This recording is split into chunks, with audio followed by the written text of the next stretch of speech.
Trudy Curley's house next to the Tanker Prairie Wharf was once the NSLC, the Nova Scotia Liquor Commission outlet for Chester.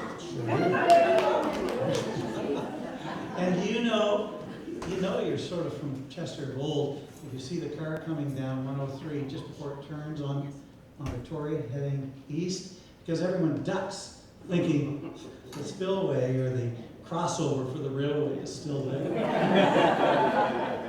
Our next reader is a very special lady. We all know Claudette Sapp.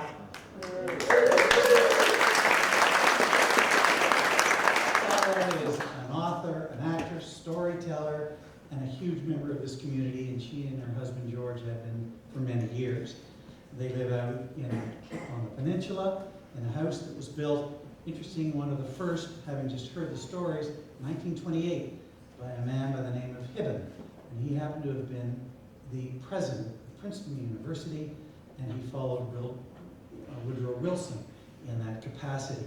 He and his wife died a few years after they built the place, but today, Claudette and George have that home, and it's lovely. Today, Claudette is going to give us two readings. One is from Small Vegetables by Audrey Ogilvy.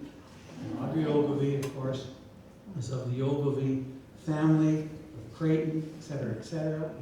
Go into the long story, lovely person, and this is a very cool book.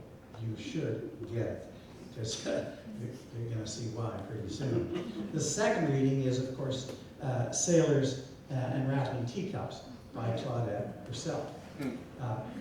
We'll send copies, we do e-commerce, we do everything. So if you all want copies, we'll make sure you get it. They also have cassettes and CDs. We have cassettes. Very good. Anyhow, Claudette, way to go, please. Thank you. My first reading is from Audrey Ogilvy. Well, you can think it might be Chester she's talking about. In this small colonial enclave, most of the summer people, the visitors, didn't have the usual concerns about the difference between midnight and midday.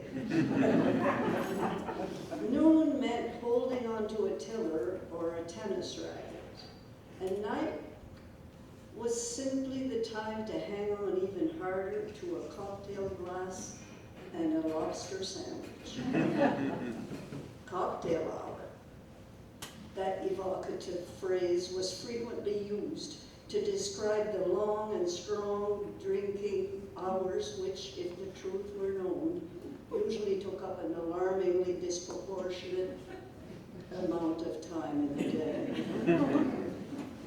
Somewhere around 7 o'clock in the evening, the fancy little paper napkins that had been carefully selected over the winter for their colors and their humorous little sayings, and then genteelly wrapped around the bases of crystal highball tumblers, were abandoned in soggy lumps alongside crumb-littered sandwich trays where ragged and wilting sprigs of parsley lay heaped in the corners.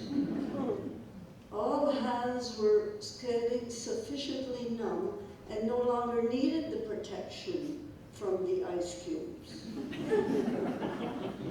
The mouths gone, some with lipstick slightly askew, and others connecting to jaws that were a bit slacker, never stopped moving, voices rising and dipping in tandem with the bat ballet being performed in the dusky sky above them.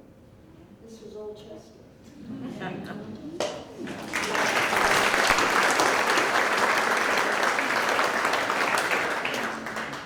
About sailing, about the yacht club. In 1929, an annual general meeting report for the Chester Yacht Club stated, emphasis has been on the racing rather than the relatively insignificant detail of winning. Rivalry has been friendly and practically no hostility, even when surrounding red scans simultaneously from different directions. The wholesome atmosphere of the clubhouse has been maintained through the cheerful willingness of all to observe the unwritten rule that alcoholic liquor shall not be brought on the property. Also, an earlier motion had passed to disbar any yacht for the season whose owner uses profane language.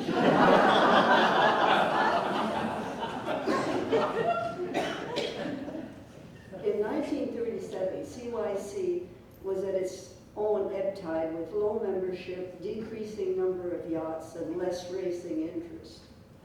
All was dramatically rejuvenated by the Reuben and Ben Heisler 37-foot sloop, the Chester Sea.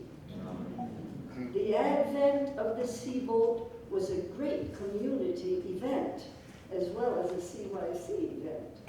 And it is no wonder so many visitors fell in love with Chester and sailing. As Commodore Boville at the Yacht Club at the time observed, the view of these white-winged crafts homeward bound in the sunny summer air of a Nova Scotian afternoon was seductive. Not too many Commodores are quite that poetic.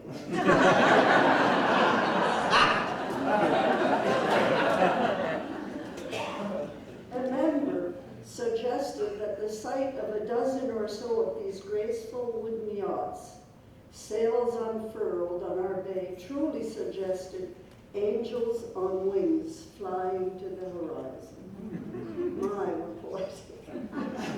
The design of sailing crafts will always evolve, but the elegant lines of the classic wooden yachts remain for many observers and sailors the aesthetical ideal sailboat. As Ben Heisler declared, if God had wanted fiberglass boats, he'd have made fiberglass trees.